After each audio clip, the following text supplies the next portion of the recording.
excuse me. Here we are. So let me just pin this to the top of my profile page and let's get started.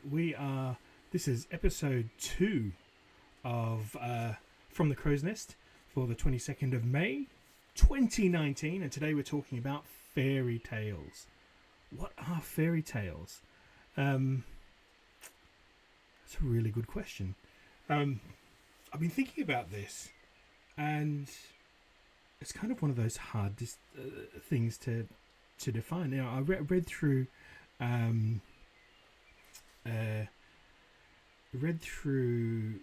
definitions in the dictionary, and I looked through Wikipedia, and it's really difficult. I mean, Wikipedia has a whole section on the definition of fairy tales, and when you read it, some people say that fairy tales have to have fairies in them, although some say that the distinction between animal tales and fairy tales are blurred. So just having sort of anthropomorphic speaking animals is enough. Others say that there has to be some form of magic involved, and just talking animals is not enough. So I don't know the answer to this. When you look at classic fairy tales that everyone knows, there is some form of magic involved, whether it being someone being poisoned and sent to sleep, a magical animal, say in Puss in Boots or something along those lines, or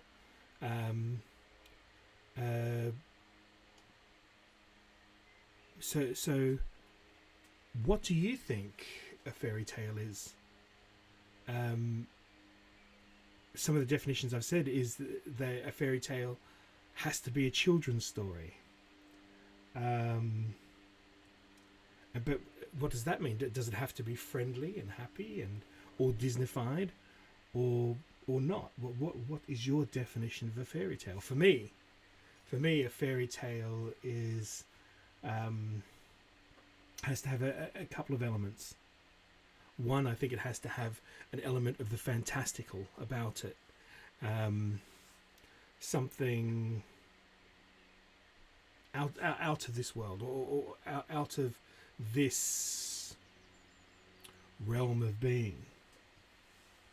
I think it has to have some element of magic, whether it be a magical talking animal or magical witch or goblin or monster or something. There has to be some sort of magical element, and I think it has to I don't think a fairy tale has to have a moral to it. It doesn't have to be a morality tale. I think a lot of fairy tales seem to go that way these days, but if you go back and actually read some of the Grimm stuff, some of them have no morality about them at all. The bad guy wins. Look at the original story of Tom Thumb. I mean, he does some really terrible stuff. So the question is, does it have to be a morality tale? I don't think so. And I think there has to be an element of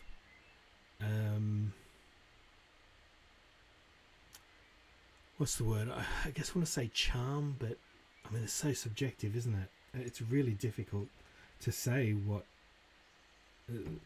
There has to be something about it that just makes it stick in your brain, and I feel like a fairy tale has to be set, maybe not in a place far, far away, but maybe in a time far, far ago, or a time in the past, But how far back does that go? I mean, this comes back to the question of what is folklore.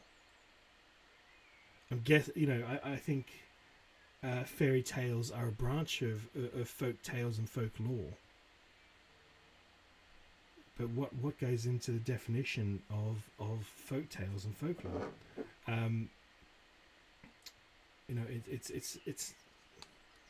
It's a really subjective.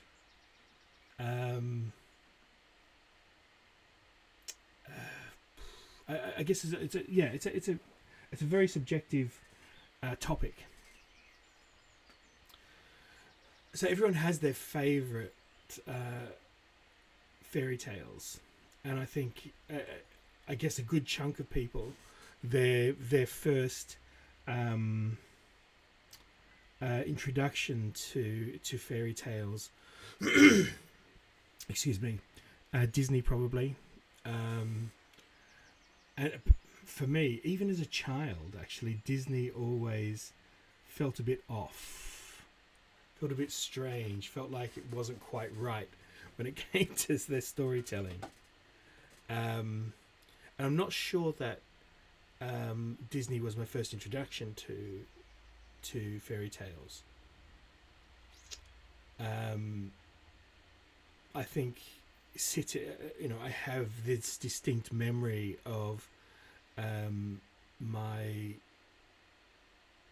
grandmother sitting at the end of my bed, and when I close my eyes, I can still see it sitting there. She used to have this long, ornate skirts that she'd wear, and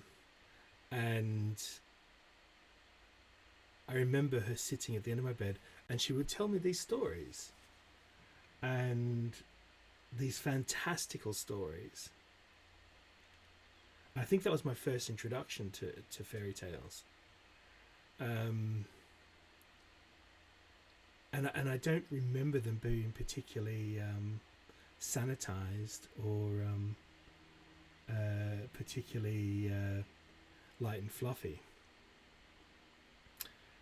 And that's probably why when I remember going to the cinema as a child, because that was the only way you could actually see Disney films apart from on television, was actually to go to the cinema.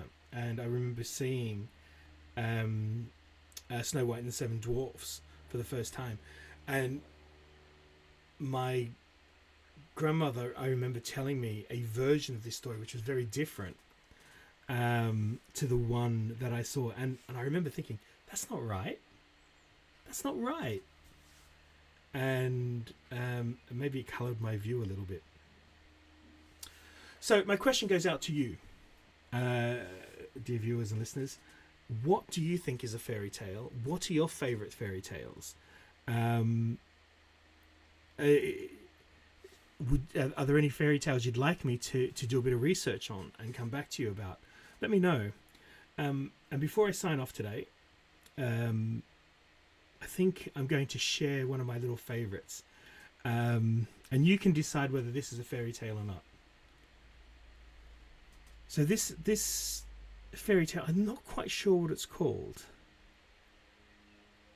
but it's The Cat. I always call it The Cat Story. So I'm going to preface this with a little bit of wisdom from cunning Auntie Faith. And she says, when it comes to cats, you are the pet. In return for this, the old people know that a cat will protect you from all manner of evils, from either the world or the other. Cats can see just as well in the dark as they can see beyond the veil. So remember that. So the story goes, many years ago, a farmer was walking along an old path at night, and he came upon a cat. The cat was injured and lay covered in the undergrowth. As the man bent down to see what was the matter, to his surprise, the cat spoke. "My name is Scratches, and I am far from home. I'm a cat of unusual talent. But as you can see, I'm injured and cannot move. I was on a journey to visit my family members and got caught in a poacher's trap. If you help me, then I'll help you back." The man saw no harm in helping the cat, and besides, a cat around the farm will be very helpful. And also, a cat that spoke, well, that could change his fortunes forever. The man took the cat home and said, "If I bring you into my house and nurse you back to health, will you serve me and my family?" Scratches replied, "I will do what a good and loyal cat always does. But I have to ask, do not reveal my secret, that I can talk to anyone." The man sat and thought about it for a bit, and he thought, well, I'm a man and he's a cat. I'm sure at some stage I will find a way out of this deal. So he made the cat comfortable and brought him some milk. Every day he would tend to the cat and bring it food, and the cat would say, come and sit and talk with me for a while, for it's lonely here. Tell me about all the pretty things a person would say to a cat. So the man would. As this went on, the man spent more and more time with this cat. And his wife, losing all patience, wanted to know what was going on, so she confronted him. And she said, "Why? Why do you spend so much time with this cat? You're neglecting your duties. You're neglecting the farm." "Do not ask me such a thing, for I cannot answer," said the farmer. And the farmer tried to continue on with his farm work. And his wife continued to become more and more frustrated. Eventually the wife, losing all patience, snuck out to see what was going on one night as the man had left the house. She came around the side of an old shed where the man had gone in quickly and listened. She heard her husband talking. "You are so beautiful," said the man. "The warmth of your touch is such a comfort. And when you are well, you will have free reign of this farm." The wife then heard a beautiful and seductive voice reply, "Oh, you honour me, kind sir. You have taken me in and lavished me with gifts. So I clean and make myself neat for you. This is my home for now and forever." The wife had heard enough. She waited for her husband to come back into the house. Then she took a stick and beat him and chased him away. The man tried to plead his case. "But the cat! It was the cat! The cat! The cat!" Ah, and there's the train going by.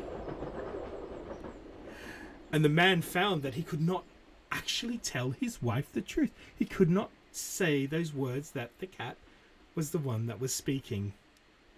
For the cat knew that men couldn't be trusted. And by making him agree to the terms of her agreement, had taken his tongue when he tried to say the cat spoke. The wife chased the man away, and the farmer left. And from that day forth, the wife lived happily with a newly found cat, the cat that was always happy and content and always purring with a knowing rhythm, and a secret that the wife would never suspect. And that's it for today. We've already gone for 15 minutes. Thank you very much for joining me. If you have any questions, please send them through. If you're on YouTube, please like and subscribe. Send me anything that you want me to promote. I'm happy to do it. Oops, sorry, I bashed the mic there. Anything you want me to discuss, please let me know. And we'll talk tomorrow. See you later.